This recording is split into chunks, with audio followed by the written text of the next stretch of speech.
삶을 살아가면서 우리가 많은 만남을 갖게 됩니다. 누구도 예외 없이 아무도 만나지 않는 사람은 없습니다. 그리고 그 만남 가운데는 굉장히 우리가 생각하는 것보다 다양한 만남이 있다는 것입니다. 여러분은 여러분을 만나는 사람이 여러분을 어떻게 상대해 주기를 원하세요? 우리는 보통 내가 원하는 사람이 있습니다. 그리고 내가 원하는 사람은 참 잘 대해줍니다.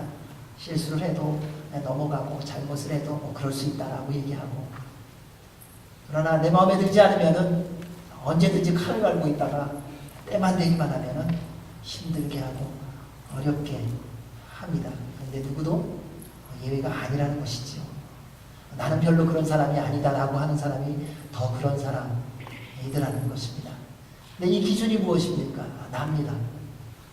내가 원하는, 나한테 익숙한, 내가 좋아하는, 나에게 유익이 될 만한 만남은 우리는 아주 좋게 대합니다. 그러나 그렇지 않은 경우는 언제나 냉정하게 대하는 것을 볼 수 있습니다.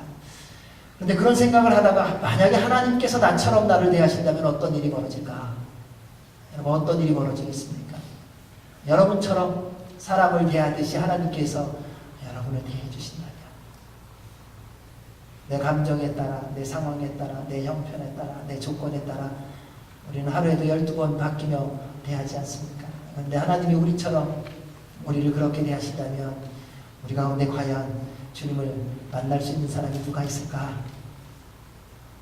그런데 하나님은 감사하게도 하나님의 방법으로 우리하고는 달리 부르시고 만나주신다는 것입니다. 그리고 그 부르심은 각자에 맞도록 불러주시고 만나주신다는 거죠. 수많은 믿음의 사람들의 부름을 보면 아무도 똑같은 사람이 없습니다. 아브라함을 부르실 때와 모세를 부르시고 만나실 때가 다 다릅니다. 왜냐하면 하나님은 아브라함과 모세를 알고 계시기 때문이죠. 그래서 우리를 부르실 때도 마찬가지입니다. 그런데 때때로 우리가 하나님의 부르심을 잘 몰라요. 왜요? 내가 원하는 대로 부르시지 않으니까요. 하나님이 부르지 않았다는 게 아니라 하나님의 부름에 우리가 거절하고 거역한다는 것입니다. 그러나 꼭 기억하셔야 됩니다. 우리의 마음에 들지 않을지는 몰라도, 우리의 상황에 맞지 않을지는 몰라도 만약 하나님이 부르신다면 그 부름은 완전하고 그 부름에 그때 순종하셔야 됩니다. 안 그러면 나중에 고생하더라고요. 그래서 때때로 주님이 부르실 때 여러분의 남은 평생 동안에 주님의 부르시는 것을 깨닫는 은혜가 있기를 바랍니다. 그리고 깨닫게 해주셨을 때요, 믿음으로 순종하며 꼭 나아가십시오. 버티지 마세요. 안 맞아도 결국은 하나님께 맞춰야 돼요. 왜냐하면 그것이 옳은 것이기 때문에, 그것이 마땅한 것이기 때문입니다. 오늘 말씀을 보십시오.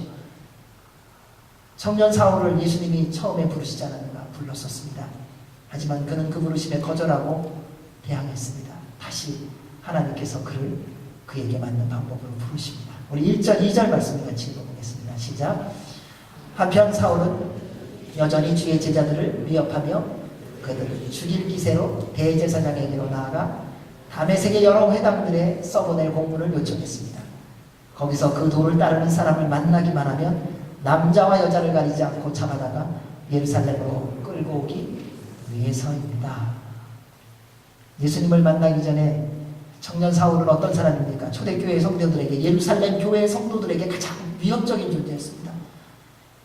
예수님을 믿는 사람은 누구든지 잡아다가 감옥소에 가두고 핍박하고 협박했던 사람이기 때문입니다.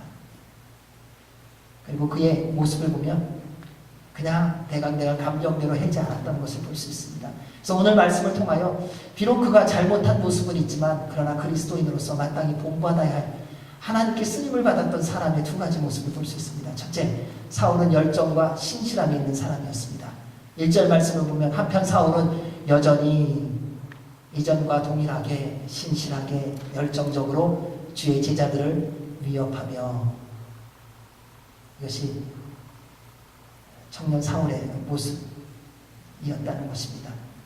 종교 지도자들에게 그리스도인들은 눈의 가시와 같은 존재였어요. 그때는요. 왜냐하면 예수님을 전하고 있기 때문에. 사도들이 전하는 것이 무엇입니까? 복음입니다.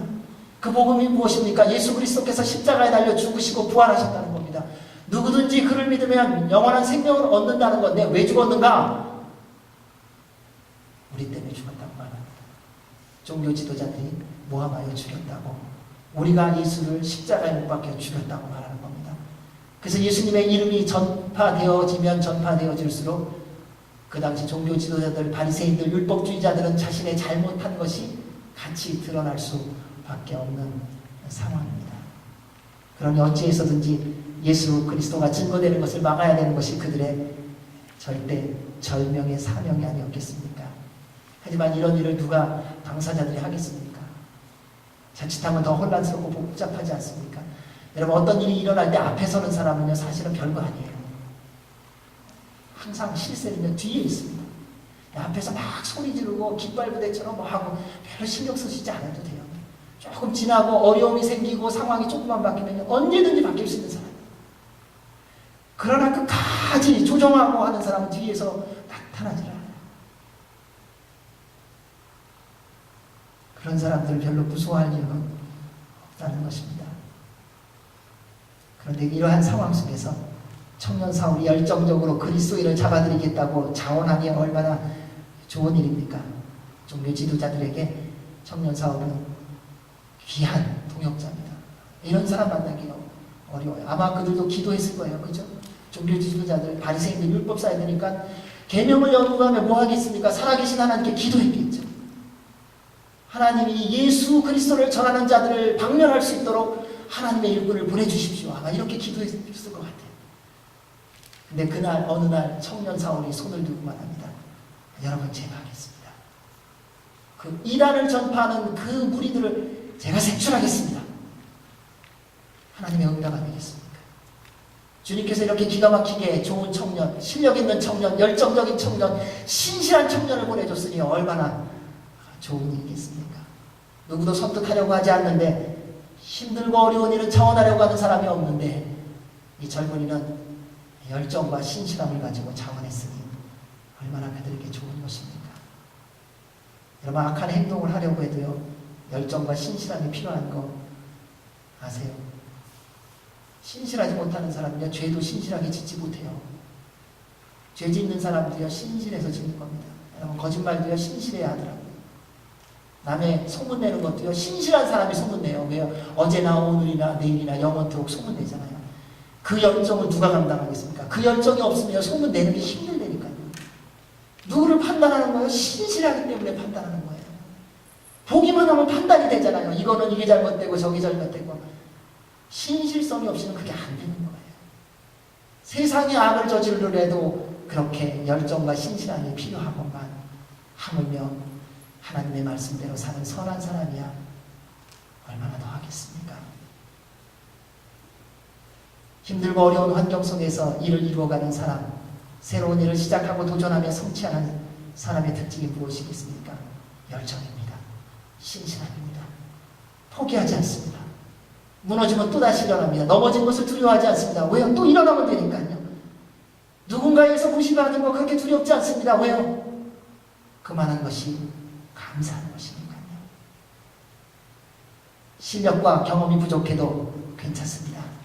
또 도전하면 실력이 생기고 경험이 생기는 것이니까요. 그래서 온전한 하나님의 열정과 신실함이 있는 사람은요, 이루어질 때까지, 하나님의 말씀이 성취될 때까지 도전하는 사람입니다. 저는 여러분 모두가 이러한 열정과 신실함이 있는 하나님의 사람이 되시길 주님으로 축원합니다. 두 번째는 철저하게 준비하고 계획하는 사람이라는 것입니다. 사도 바울을, 청년 사울을 보십시오. 그가 그리스도인을 잡으려고 하는 이 준비하는 것은요, 우리가 생각하듯이 어느 날 갑자기 참 못됐네, 그들은 다 죽어야 마땅하다, 이런 생각이 들어서 갔다, 감정적인 것이 아니라는 겁니다. 순간의 기분에 따라 나간 것이 아닙니다. 철저하게 준비했습니다. 전략이 있었습니다. 그리고 그를 위하여 필요한 모든 것을 다 가지고 갔습니다. 대제사장들에게 찾아가 말합니다. 법적 공문을 달라고. 요즘 말로 말하면 사전 구속영장이에요. 그곳에 가서 내가 예수 믿는 사람이라고 하면 남녀를 불어라고 누구든지 잡을 수 있는 거예요. 어느 집이든지 들어갈 수 있는 법적 권한을 갖고 가는 것입니다. 어떤 사람이든지 예수님을 믿는다고만 하면 그가 지위가 높든 낮든 부자이든 가난한 자든 상관없이 다 잡아들일 수 있는 권한을 갖고 간 것입니다. 악한 일을 저지름에도 이렇게 철저하게 준비하고 계획을 세워서 갑니다. 여러분, 도적들이 도적질할 때 그렇게 쉽게 하는 줄 아세요? 아니요. 얼마나 열심히 연습하는지 모릅니다. 제가 예전에 그 바포 공동체에서 함께 초창기에 청량리에서 할 때 같이 한 6개월을 사역한 적이 있어요.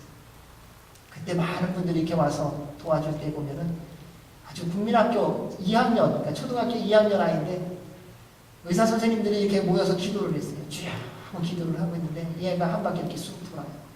제가 좀 안면 있고 얘기를 했었거든요. 그러더니 조금 있다가 저를 기도하는데 부르더라고요. 형, 이리 좀 와봐. 왜? 랜턴을 하나 보여주더라고요. 또 그거 어디서 났냐? 아, 이거 저 아저씨. 그거 어떻게 할 거냐? 아, 그거 다 아는 게 있다고. 너 뭐 다시 갔다 와.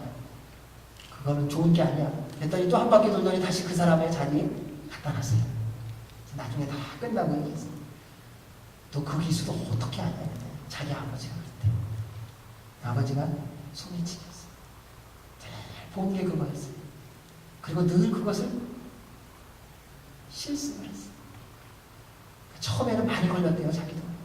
근데 이제는 걸리지 않을 만큼의 수준이 됐대요. 그리고 이제는 전략 속에서 기가 막히게 자기가 원하는 걸 이렇게 가져가더라고요. 여러분, 세상에서도요, 자기가 원하는 것을 할 때 결코 그냥 대강대강하지 않습니다. 얼마나 열심히 올려입니까? 여러분, 이 세상에서 돈 버는 거 쉽지 않은 거 다 아시죠? 돈 벌기 위해서 우리 헌신하면서 살아가지 않습니까? 그런데 우리의 창조주이신 하나님, 우리에게 인생을 주신 하나님, 우리에게 그 물질을 주신 하나님, 우리에게 살도록 지혜를 주신 하나님, 그분 앞에 우리는 어떻게 살아가는가 하는 것입니다. 사랑하는 여러분, 하나님의 일을 맡은 그리스도인의 태도는 준비되어 있어야 합니다. 철저하게 준비해야 합니다. 그냥 일이 닥치면 하는 거 아닙니다. 기도로, 마음으로, 실질적으로 연습함으로 준비가 되어 있어야 하는 것이지 어디 놀러 가듯이 그냥 하는 거 아닙니다. 주님 앞에 나와 예배드릴 때 마찬가지입니다. 일주일을 준비하는 겁니다. 일주일 내 세상의 삶 열심히 살다가 그저 1시간 이곳에 와갖고 하나님, 제가 일주일 만에 왔습니다. 저를 돌봐주십시오. 일주일 살 수 있는 힘 주십시오. 그리고 이 1시간 반 요거만 끝나고 나면 또 내 힘, 내 능력, 내 지식, 내 마음대로 살아가는 것, 그것을 충전하기 위해서 오늘 이 시간이 아니라는 겁니다. 이 시간은 지난 23시간, 27일 동안 하나님께서 어떻게 역사하시고 함께 하시고 은혜를 베푸셨는가를 감사하며 기뻐하는 시간이지, 7일 내내 내 마음대로 살다가 이 시간 와가고 그저 하나님의 위로받고 그저 나 오늘 예배 때웠어 하고 가는 그 시간이 아니라는 겁니다. 사랑하는 여러분, 여러분의 인생을 그렇게 헛되게 살지 마십시오. 주님 앞에서 준비된 자로 살아가시기 바랍니다. 여러분, 그렇게 계획 없이 살아가지 마십시오. 아무것도 되지 않는다고 함부로 살아가지 마십시오.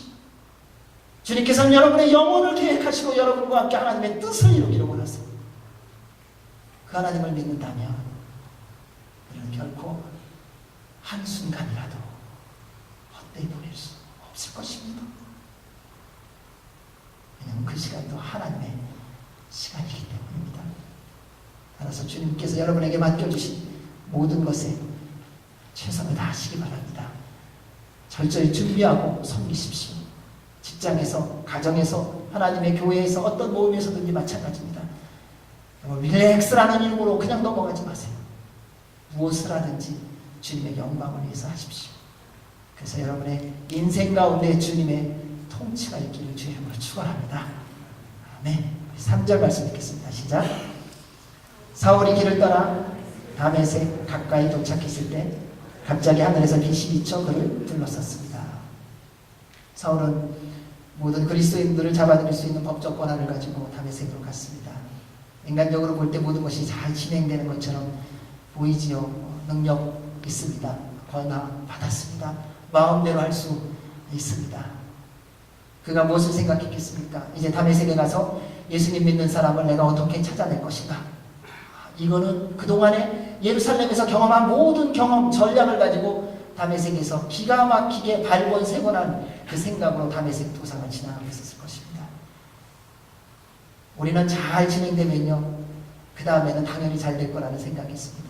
오늘 내가 지금 기분 좋으면요, 그 다음에 또 기분 좋을 거라고 생각해요. 정말 그렇습니까? 아니요. 우리는 바로 다음을 몰라요. 잘하는 것 같죠? 그렇지 않더라고요. 청년 사울이 이렇게 의기양양하게 지나가면서 다메섹 도상을 가면서 예수님 만날 거를 알았을까요? 몰랐죠. 그분이 그렇게 등장할 거를 어찌 알았겠습니까? 자기가 할 일에 대하여 생각만 하고 갔었겠죠. 그런데 이러한 사울을 예수님이 다메섹 도상에서 기다리고 계셨습니다. 그리고 먼저 그를 만나주셨습니다. 그런데 그 만남의 모습이 특이하다는 것입니다. 사울이 다메섹 가까이 도착했을 때 갑자기 하늘로부터 강한 빛이 그에게 비추어졌습니다. 그런데 이 순간부터 사울의 삶이 완전히 변화되기 시작합니다. 사울의 계획, 원함은 아니었죠. 그는 출세가 보장된 젊은이였습니다. 누가 봐도 율법주의자들 대제사장이 권한을 줄 만큼 인정했던 사람이에요. 그 당시에 가말리엘 가장 유명한 랍비의 제자였습니다. 줄이 아주 좋은 사람이었어요. 우리말대로 가방끈이 길었고요, 스펙이 좋았던 사람. 그래서 무엇을 하든지 그 사람하고만 하면 무슨 사업이든지 될 수 있는 그런 가능성이 있는 사람이었겠죠. 그런데 그가 다메섹 도상에서 예수님을 만나는 순간 전혀 다른 삶이 시작되었다는 것입니다. 이것이 바로 예수님과의 만남입니다. 사랑하는 여러분, 우리는 예수님 만난 것을 무엇으로 증거합니까? 평생을 교회를 다녔는데 예수님 한 번도 못 만난 분이 있는 거 아세요? 열심히 섬겼는데요, 사실은 예수님 못 만난 분이 있어요. 열심히 헌금했는데 사실은 하나님께 드린 예물을 한 번도 없는 사람도 있다는 것입니다. 내 열심으로 했을 뿐이에요. 내가 좋아서 그냥 교회 와서 교제했을 뿐이에요. 내 마음에 그냥 내가 스스로 감동되어서 예물이라는 이름으로 한번 드렸을 뿐이에요. 예수 그리스도를 인격적으로 만남으로 말미암은 게 아니라 저 분위기 보고 상황 보고 직분 보고 형편 보고 그저 그거 맞추지 않으면 안 되니까. 그래서 교회는 왔는데 근데 예수님을 만난 적이 없어요. 왜냐하면 예수님을 만나는 것은요, 예수 그리스도의 십자가와 부활을 경험하고 성령님의 충만함을 덧입어야 하기 때문이에요. 그냥 만나는 게 아니라는 거예요. 열심히 교회 출석 잘했다고 예수님이 저절로 만나는 거 아니라는 겁니다. 예수님을 만나면 주님의 공동체에 오게 되어 있어요. 여러분, 예수님을 만나면 감사로 주님 앞에 내 삶을, 내 시간을, 내 물질을 드리게 되어 있어요.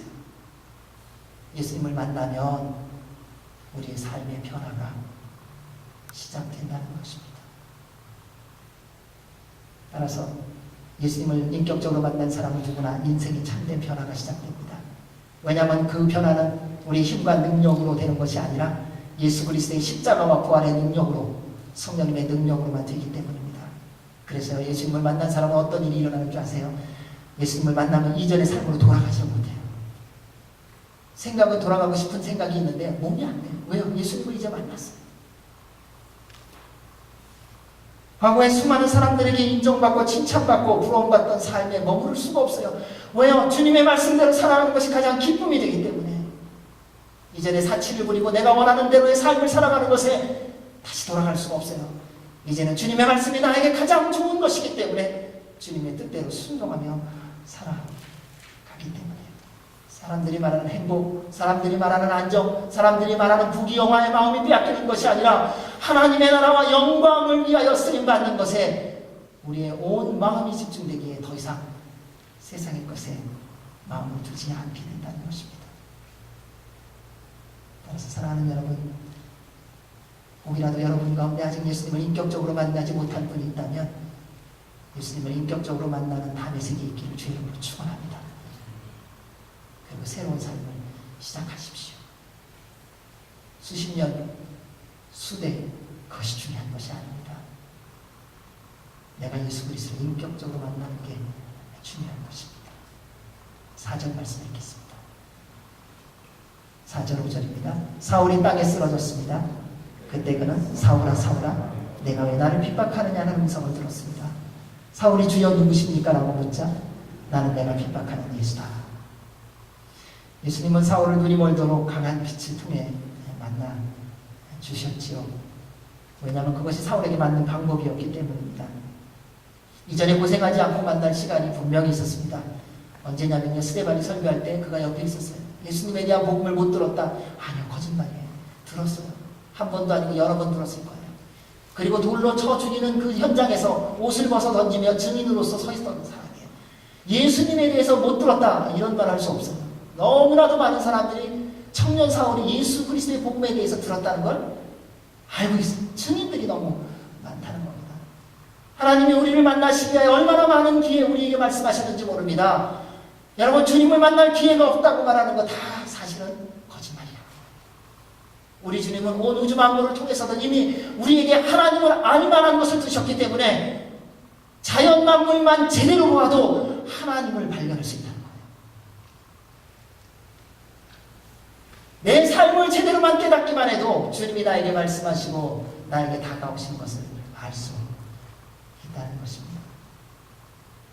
그런데 어리석게도 청년 사울은 하나님이 주신 기회를 버리고 오히려 그를 믿고 전하는 그리스도인들을 위협하고 잡으려는 사람으로 살아갔다는 것입니다. 이 모습이 우리의 모습일 때도 많지 않습니까?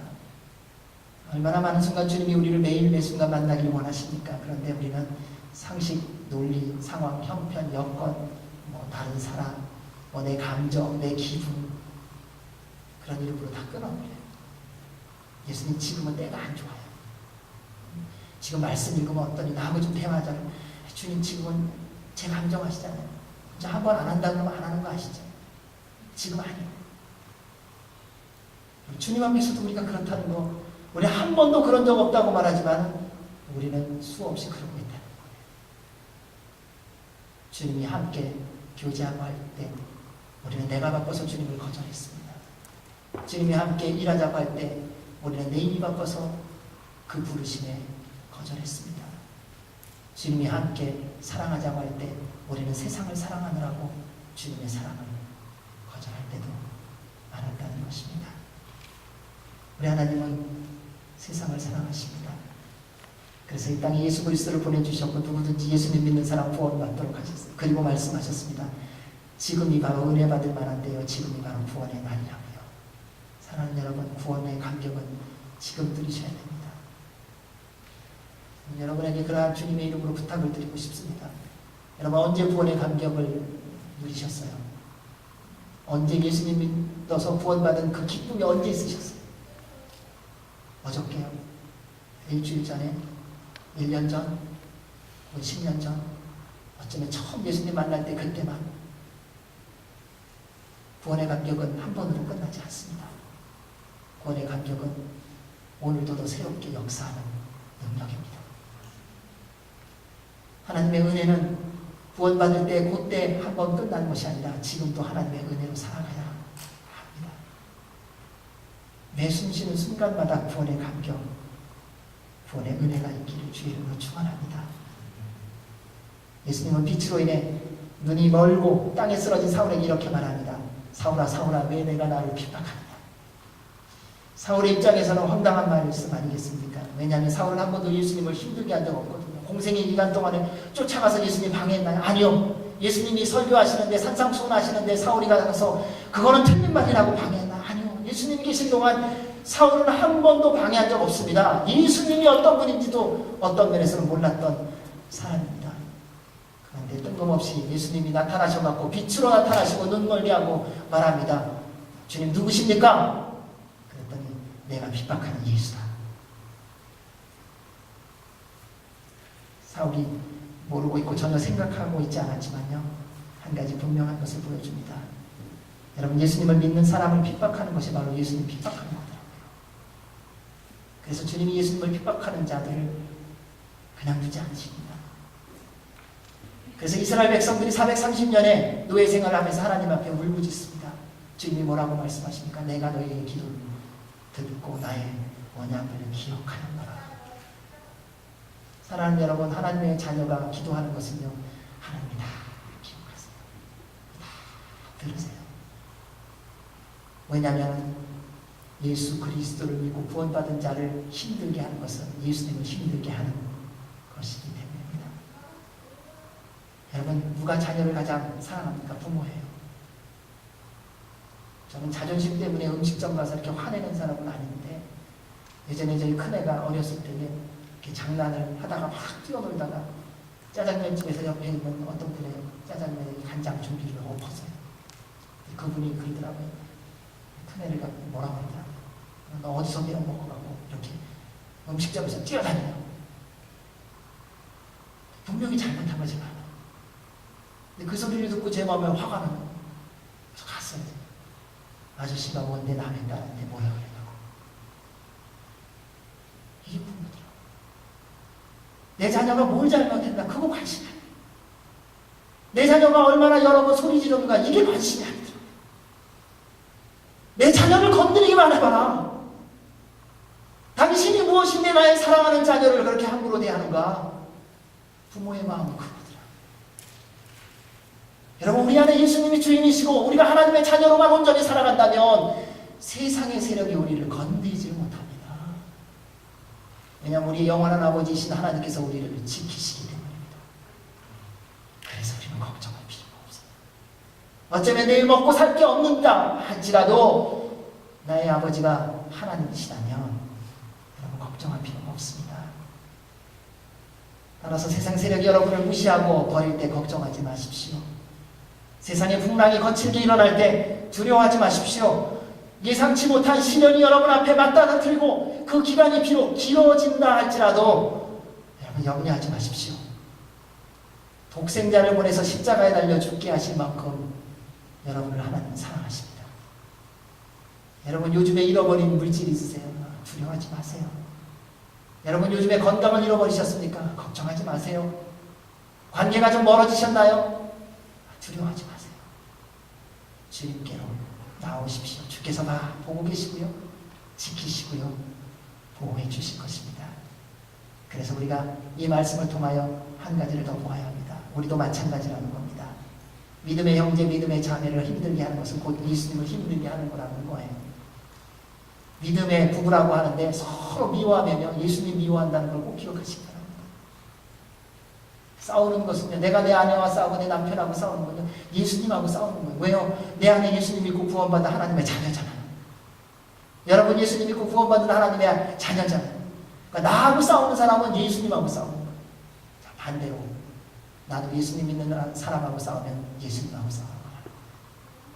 내가 판단하면 예수님을 판단하는 것이고요. 내가 미워하면 예수님을 미워하는 것이고요. 내가 소문을 내면 예수님이 그렇다고 소문을 내는 것이라는 것입니다. 따라서 예수 그리스도 안에서 서로 사랑하시기 바랍니다. 그래서 예수님께서 말씀하셨어요. 내가 너희에게 새 계명을 준다. 서로 사랑하라. 내가 너희를 사랑한 것 같이 너희도 서로 사랑하라. 너희가 서로 사랑하면 이로써 모든 사람들이 너희가 내 제자임을 알게 될 것이다. 아멘. 우리 6절 말씀 읽겠습니다. 시작. 지금 일어나 시내로 들어가거라. 내가 해야 할 일을 일러줄 사람이 있을 것이다 라고 대답하셨습니다. 여러분 주님을 만나면요, 그 다음 할 걸 알려주세요. 그러니까 주님 만나시라는 거예요. 여러분 내일 뭐 할지 궁금하면요, 주님 만나시면 돼요. 여러분의 인생 가운데 어떤 일이 이루어질지를 알기를 원하고, 그리고 그 인생이 복되기를 원하신다면 예수님을 만나십시오. 그러면 주님이 길이 되시고 진리가 되시고 생명이 되시고 인도자가 되어주셔서 여러분이 무엇을 해야 될지 알려주시고 어떻게 살아가야 될지를 다 보여주세요. 그것에서 하나님께서, 우리 주님께서 우리에게 만나기를 원하신다는 겁니다. 우리 7절 8절 말씀 읽습니다. 시작. 사울과 함께 가던 사람들은 소리만 들리고 아무도 보이지 않아 아무 말도 못하고 멍하니 그곳에 서 있었습니다. 사울은 땅에서 일어나 눈을 떠보았으나 아무것도 볼 수 없었습니다. 그래서 그는 같이 가던 사람들의 손에 이끌려 다메섹으로 들어갔습니다. 주님의 임재 속에 이 희한한 일이 벌어졌죠. 사울과 함께 다메섹으로 가던 많은 군사들, 사람들은 소리만 듣고 아무도 보지 못했습니다. 그리고 아무 말도 하지 못하고 멍하니 그곳에 서 있었다고 말합니다. 분명히 함께 있었습니다. 소리는 들었다고 말합니다. 그런데 중요한 것은 예수님의 음성을 듣지 못했습니다. 사랑하는 여러분, 소리와 음성을 구별할 줄 아셔야 됩니다. 소리는 그냥 소리만 있어요. 근데 음성은 의미가 있더라고요. 어렸을 때 부모님한테 많이 듣는 게 뭐예요? 잔소리. 그냥 소리예요.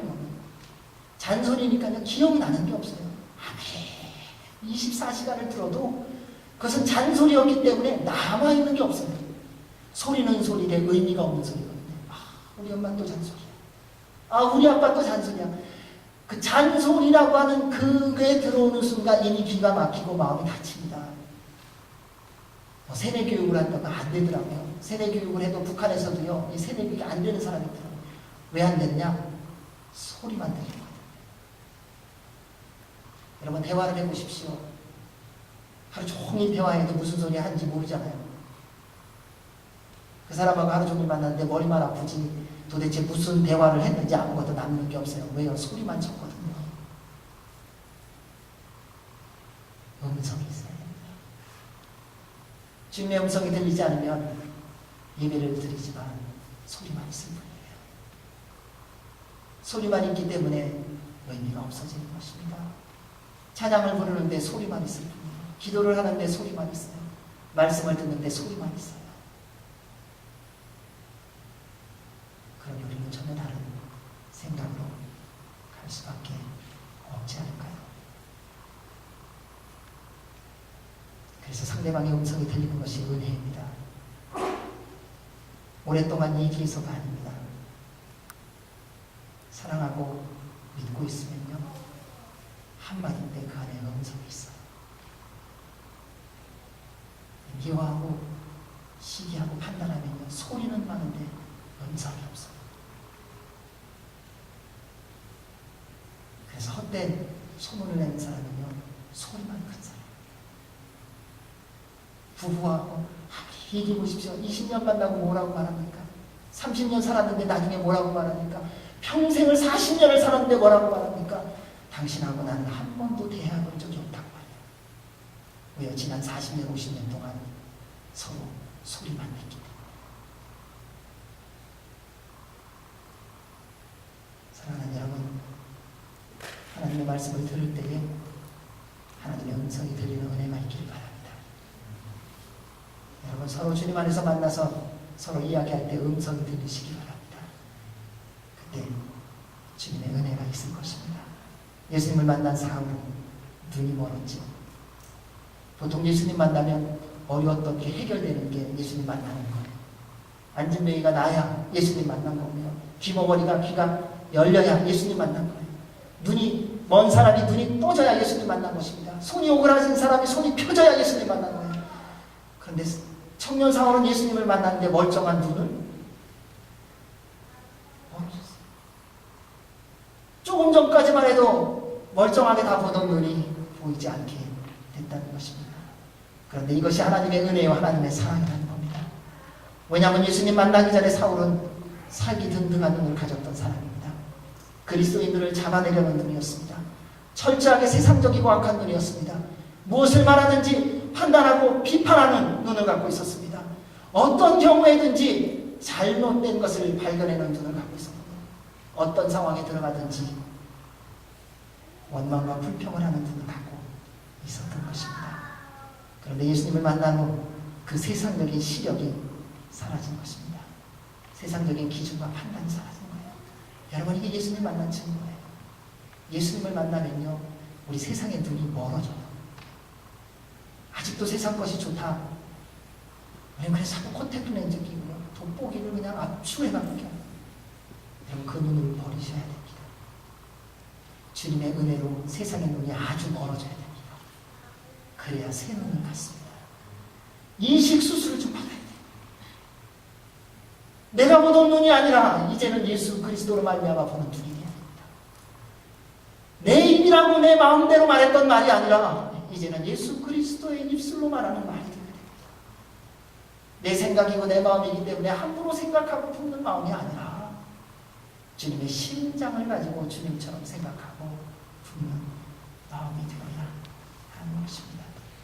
이것이 예수님을 인격적으로 만나면 이루어지는 일입니다. 그래서 다 달라집니다. 그렇게 당당하던 사울이 예수님을 만나고 변하지 않았습니까? 보지 못하고 스스로 아무것도 할 수 없는데도요, 흥분하거나 불평하지 않습니다. 오히려 말도 안 되는 상황이 됐는데 오히려 그냥 받아들여요. 그리고 함께 갔던 사람들의 도움을 기꺼이 받습니다. 이것이 바로 십자가의 경험입니다. 자신의 연약함과 부족함을 있는 그대로 받아들일 줄 압니다. 그리고 겸손히 도움을 청할 줄 압니다. 내가 누군지를 아는 거예요. 여러분, 실력 없다는 거 아니에요. 능력 없다는 거 아니에요. 그러나 이 땅 가운데서 사는 누구도 완전한 사람이 없어요. 완전할 것 같으면 세상이 이렇겠습니까? 완전할 것 같으면 주님께 나오겠습니까? 완전한 사람은 예수님 잘 안 믿더라고요. 진짜 실력 있는 사람은요, 교회 잘 안 나와요. 왜요? 예수님 없어도 살 수 있는데요. 진짜 자기가 알아서 모든 것을 할 수 있는 능력을 갖고 있는 사람, 예수님을 찾을 리가 없습니다. 왜요? 자기 능력으로 모든 것을 다 하는데, 불가능이 있어야 예수님을 찾는 것이지요. 안 되는 일이 있어야 하나님 앞에 나오는 것이지요. 그분의 도움이 필요해야 그분을 찾는 것이지요. 내가 그분을 도와주는 존재라면 누가 하나님을 만나겠습니까? 그래서 가끔은 그런 생각이 들어요. 교회는 어떤 면에서는 참 실력 없는 우리가 모여있는 거다. 근데 그게 은혜다. 왜냐하면 우리 같은 부족하고 연약한 존재를 하나님께서 세상에서 비교할 수 없는 놀라운 사람으로 바꾸셔서 사용해 주시니까요. 세상에 어떤 완전한 사람이 하나님의 완전 앞에 비교될 수 있겠습니까? 그래서 주님의 공동체는요, 부족하고 연약한 사람들의 모임이라는 것입니다. 주님 도우심 없이는 살 수 없는 사람, 서로 사랑하고 돕지 않고는 버틸 수 없는 사람, 그런 사람들이 오는 데가 교회예요. 누군가 기도 제목을 나눠야만 하고 기도를 받아야 하는 사람만이 오는 데가 교회라는 거예요. 내가 연약하기에 나의 이 연약함을 고백하고, 형제님, 자매님, 이 부분에 같이 기도해달라고 마음을 여는 사람, 넘어지고 쓰러졌을 때에 자매님 나 좀 일으켜 세워달라고 겸손히 도움을 청할 줄 아는 사람, 그런 사람이 오는 데가 교회라는 거예요. 거기에 주님이 계시기 때문입니다. 그를 통해 주님께서 놀라운 일을 이루고 가십니다. 그래서 사랑하는 여러분, 주님 앞에 겸손히 무릎 꿇고 기도하며 살아가시기 바랍니다. 그때 하나님의 은혜가 여러분의 가정과 주님의 몸된 공동체 가운데 있을 줄로 믿습니다. 마지막으로 9절 말씀 읽겠습니다. 시작. 사울은 3일 동안 앞을 보지도 못한 채 먹지도 마시지도 않았습니다. 누가 시킨 것도 아닌데 예수님을 만난 후에 사울의 삶의 변화입니다. 지금까지 과거의 자기와 단절하는 시간입니다. 주님과의 1대1의 독대의 시간이죠. 먹지도 마시지도 않습니다. 사랑하는 여러분, 주님을 정말 만나기를 원하십니까? 세상의 모든 관계를 끊고 주님 앞에 독대하십시오. 주님과의 1대1의 독대 없이 그저 우리 부모가 믿어서 교회 늘 다녀서 안나무 왠지 이상하니까 그런 믿음 말고요. 정말 그분이 나를 위하여 십자가에 달려 죽으시고 부활하셨다는 그 십자가와 부활을 경험하셔야 됩니다. 주님을 1대1로 만나십시오.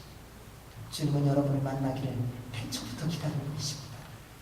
그리고 그를 통하여 새로운 일을 이루시기를 원하십니다. 예수님을 인격적으로 만나면 인생의 변화가 시작됩니다. 이전에 좋았던 것이 안 좋습니다. 욕심의 정욕 안 좋아져요. 라스베가스 가는 게 싫어져요. 이생의 자랑 안 좋아져요. 내가 어디 나왔고 내가 잘하는 게 뭔데, 이런 게 안 좋아져요. 안목의 정욕이 안 좋아져요. 그래서 남들이 나를 어떻게 볼까, 여기에 마음이 팔리지 않는다는 거예요. 살아계신 하나님 아버지 그분의 말씀대로 순종함에 기쁨과 감사를 달려간다는 것입니다. 그래서 하나님의 말씀이 꿀송이보다도 더 달아지고 말씀대로 살아감이 가장 기쁨이요 즐거움으로 가득 채워져 매 순간마다 경건의 훈련을 하며 기쁨이 되고 즐거움이 됩니다. 이전에는 텔레비전을 키던 손이, 이제는 그 손이 막 키고 싶은데 손이 저절로 성경으로 가요. 창세기로 펴지는 거예요.